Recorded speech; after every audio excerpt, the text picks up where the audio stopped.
Okay, तो हम लोग मॉडर्न फिजिक्स पढ़ रहे थे और इसमें हम लोग फोटो इलेक्ट्रिक इफेक्ट पढ़ रहे थे। सो फोटो इलेक्ट्रिक इफेक्ट है क्या?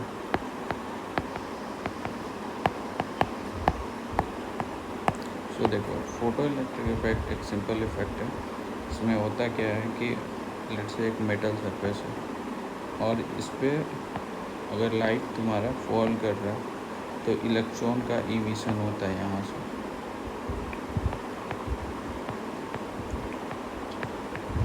ठीक है, और इस फिनोमिना को हम लोग फोटो इलेक्ट्रिक इफेक्ट करें।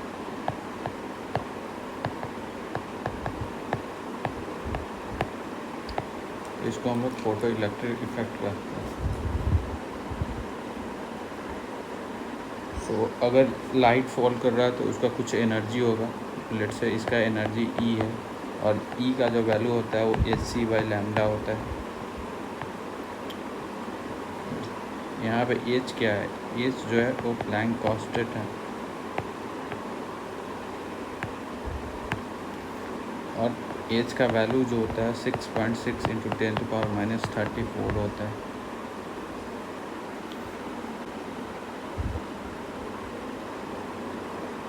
और सी है स्पीड ऑफ लाइट, उसका वैल्यू होता है 3 × 10⁸ और लैम्डा जो है वो वेवलेंथ है।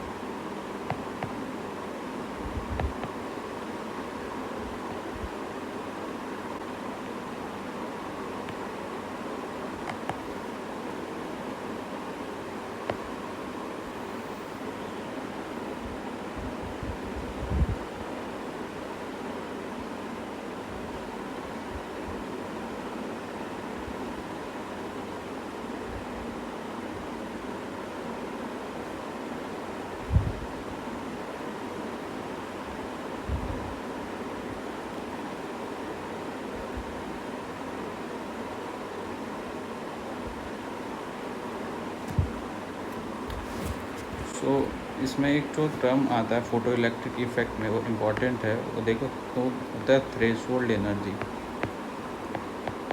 सो थ्रेशोल्ड एनर्जी क्या है?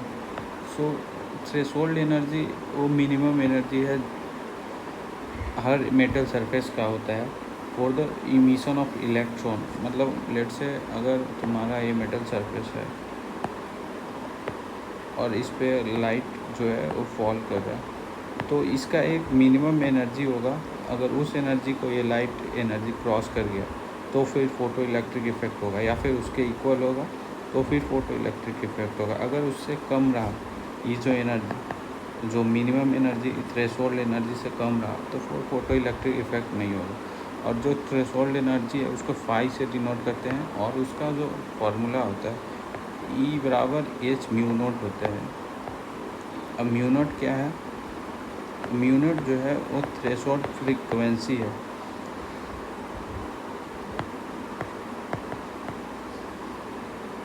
और थ्रेशोल्ड फ्रीक्वेंसी क्या होगा?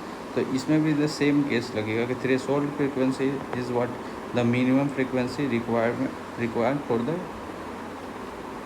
Phenomena to be occurred. Like मतलब तुम समझ सकते हो कि फ़ोटो इलेक्ट्रिक इफेक्ट होने के लिए जो मिनिमम फ्रीक्वेंसी लाइट एनर्जी का जो रिक्वायरमेंट होता है उसको थ्रेशोल्ड फ्रीक्वेंसी बोलते हैं। उसी तरीक़ा से एक तो और टर्म आएगा लैम्डा नॉट, इसको हम लोग बोलते हैं थ्रेशोल्ड वेवलेंथ। और यहाँ पे वेवलेंथ जो होता है वो मैक्सिमम वेवलेंथ होता है। उसका भी कारण तुमको बताते हैं क्यों होता है। तो थ्रेशोल्ड वेवलेंथ वो होता है जो maximum wavelength requirement for the photoelectric effect. So देखो, तुम अगर एनर्जी का फार्मूला लिखोगे E=hc/λ, यहाँ पे देखो कि जहाँ पे एनर्जी मैक्सिमम चाहिए वहाँ पे वेवलेंथ कम चाहिए होता है, क्योंकि एनर्जी जो होता है इन्वर्सली प्रोपोर्शनल टू वेवलेंथ होता है। इसलिए हमको फ़ोटो इलेक्ट्रिक इफेक्ट होने के लिए मिनिमम एनर्जी रिक्वायरमेंट होता है थ्रेशोल्ड एनर्जी के बाद अगर हम करें तो उस समय मेरा अगर मैक्सिमम वेवलेंथ होगा तभी तो एनर्जी मिनिमम होगा।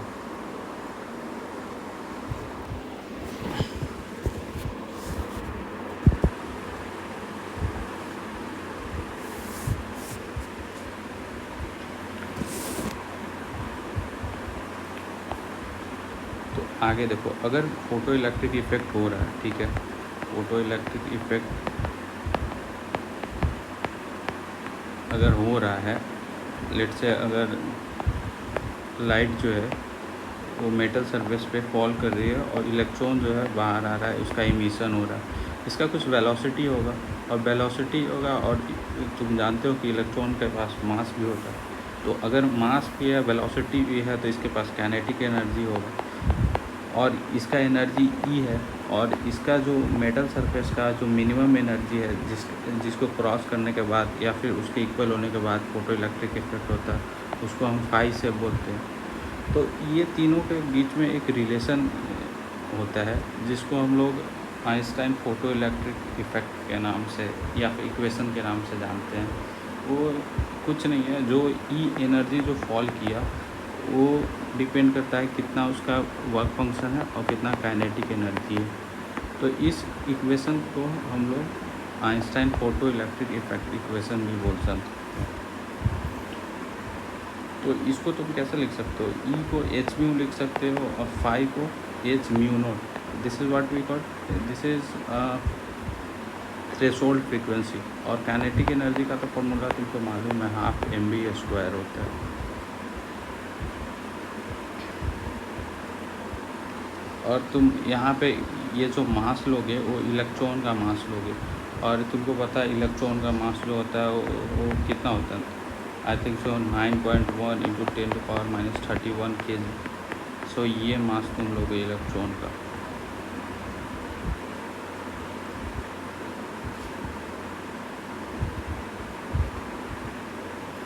देखो, अगर हम तुमको जो लेट से अगर तुम्हारा हर टाइम हम डायग्राम इसलिए बना दे रहे हैं क्योंकि कंसेप्ट क्लियर है। अगर मान लो तुम्हारा ये मेटल सरफेस है और इस पे लाइट फॉल कर रहा है, तो ये लाइट का जो एनर्जी होगा एचमी होगा, जिसका फ्रीक्वेंसी म्यू से डिनोट कर रहे हैं। तो फोटो इलेक्ट्रिक इफेक्ट होने का भी एक, अगर तुम इसको कंपेयर करोगे एच म्यू नोट से, H mu note is but ये थ्रेशोल्ड फ्रीक्वेंसी। तो थ्रेशोल्ड फ्रीक्वेंसी से अगर तुम कंपेयर करोगे, तो अगर म्यू का वैल्यू जो तुम्हारा लाइट का एनर्जी फॉल कर रहा है उसका अगर फ्रीक्वेंसी थ्रेशोल्ड फ्रीक्वेंसी से कम है, तो फिर फोटो इलेक्ट्रिक इफेक्ट नहीं होगा। ये इम्पॉर्टेंट कंसेप्ट है, तुम ध्यान से देखना। अगर तुम्हारा फ्रीक्वेंसी का वैल्यू उसके बराबर हो गया तो फिर फोटो इलेक्ट्रिक इफेक्ट तो होगा। ध्यान से सुनना, फोटो इलेक्ट्रिक इफेक्ट होगा, बट जो इलेक्ट्रॉन यहाँ से निकलेगा उसका वेलोसिटी ज़ीरो रहेगा, मतलब सिर्फ होने का कगार पे रहेगा, इलेक्ट्रॉन जो है बाहर नहीं आएगा। तो बट वेलोसिटी ऑफ इलेक्ट्रॉन जो होगा वो ज़ीरो होगा, ये एक इम्पॉर्टेंट है। और अगर तुम्हारा फ्रीक्वेंसी जो है वो थ्रेशोल्ड फ्रीक्वेंसी का ज़्यादा है,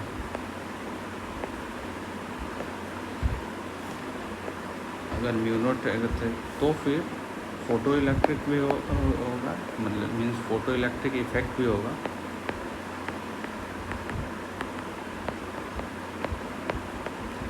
और इलेक्ट्रॉन जो होगा उसका वेलोसिटी भी होगा कुछ, और वेलोसिटी होगा तो फिर उसके पास काइनेटिक एनर्जी भी होगा। तो इसलिए फोटो इलेक्ट्रिक इफेक्ट भी होगा और इलेक्ट्रॉन के पास काइनेटिक एनर्जी भी रहेगा। और ये जो सिमिलैरिटी तुम लगा लोगे वेवलेंथ के टर्म में भी, कि अगर तुम्हारा जो, बट यहाँ पे याद रखो, यहाँ पे एक इम्पॉर्टेंट पॉइंट, द केस जो होता है, the cases are different for wavelength, different for a threshold wavelength, क्योंकि वेवलेंथ जो होता है वो इनवर्सली प्रोपोर्शनल टू एनर्जी होता है। तो सेम केस लग गया, बट अपोजिट होगा वेवलेंथ में। जैसे में अगर तुम्हारा थ्रेशोल्ड वेवलेंथ है लैम्डा नॉट, अगर तुम बात करो, ठीक है, वो अगर जो है वो ज़्यादा है तुम्हारा ये लाइट का वेवलेंथ से, फिर से यहाँ से बना दो, hc/λ जो है ये तुम्हारा एनर्जी है, इसका वेवलेंथ लैम्डा है, और ये जो है थ्रेशोल्ड एनर्जी का वेवलेंथ है hc/λ नॉट। तो अगर लैम्डा नॉट का वैल्यू ज़्यादा है तो फिर यहाँ फोटो इलेक्ट्रिक इफेक्ट होगा। यहाँ पर देख रहे हो केस उल्टा हो जा रहा है, फोटो इलेक्ट्रिक इफेक्ट होगा।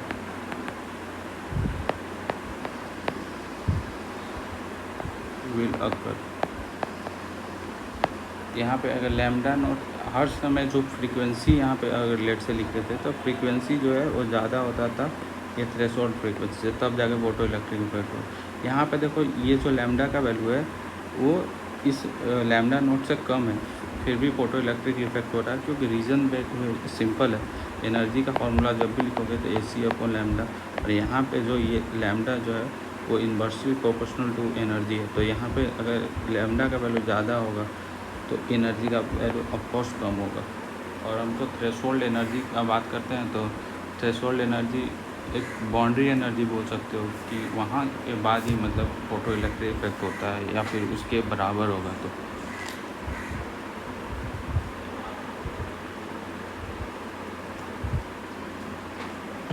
देखो एक तो टर्म आता है फोटो इलेक्ट्रिक इफेक्ट में स्टॉपिंग पोटेंशियल।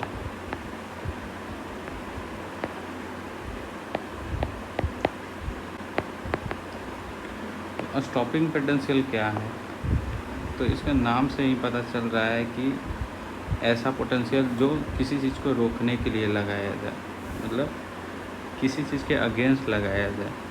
तो नाम से क्लियर है, तो काम भी उसका इसी टाइप का। देखो होता क्या है कि जो फोटो इलेक्ट्रिक करंट जो फ्लो होता है, तो लेट से अगर तुम्हारा एक मेटल सरफेस है, ठीक है, ये बैटरी है, और इस पे हम यहाँ पे फोटो इलेक्ट्रिक इफेक्ट हो रहा है, तो जो फोटो यहाँ से इलेक्ट्रॉन बाहर आएगा, तो इलेक्ट्रॉन जो बाहर आएगा तो इस एनोड पे जाएगा। तो इस मेटल सरफेस पे जाने से रोकने के लिए हम एक पोटेंशियल लगाते हैं, उस पोटेंशियल को हम लोग स्टॉपिंग पोटेंशियल बोलते हैं। जैसे यहाँ पे अगर ये एनर्जी का लाइट फॉल कर रहा है तो इलेक्ट्रॉन यहाँ से इस प्लेट से इमिट कर रहा है और इस प्लेट पे डेफिनेटली जाएगा। तो इस प्लेट पे जाने के लिए, रोकने के लिए हम लोग एक नेगेटिव पोटेंशियल लगाते हैं यहाँ V वोल्ट का बैटरी, तो उस पोटेंशियल को हम लोग स्टॉपिंग पोटेंशियल बोलते हैं। और ये जो इलेक्ट्रॉन होगा तो कितना एनर्जी लगाएंगे रोकने के लिए, तो ये इलेक्ट्रॉन जो होगा इसके पास एनर्जी कितना होगा, तो इस इलेक्ट्रॉन का एनर्जी कितना होगा, ½ mv² होगा, क्योंकि काइनेटिक एनर्जी ही होगा ना। अगर इलेक्ट्रॉन बाहर निकल रहा है और इस प्लेट पे जा रहा है तो उसके पास v वेलोसिटी है, तो उसका एनर्जी जो होगा वो काइनेटिक एनर्जी के बराबर होगा। तो जो पोटेंशियल हम लगाएंगे वो कितना लगाएंगे पोटेंशियल एनर्जी, तो हम वो लगाएंगे EV0 = ½ mv², means kinetic energy के इक्वल। यहाँ V0 जो है वो स्टॉपिंग पोटेंशियल है।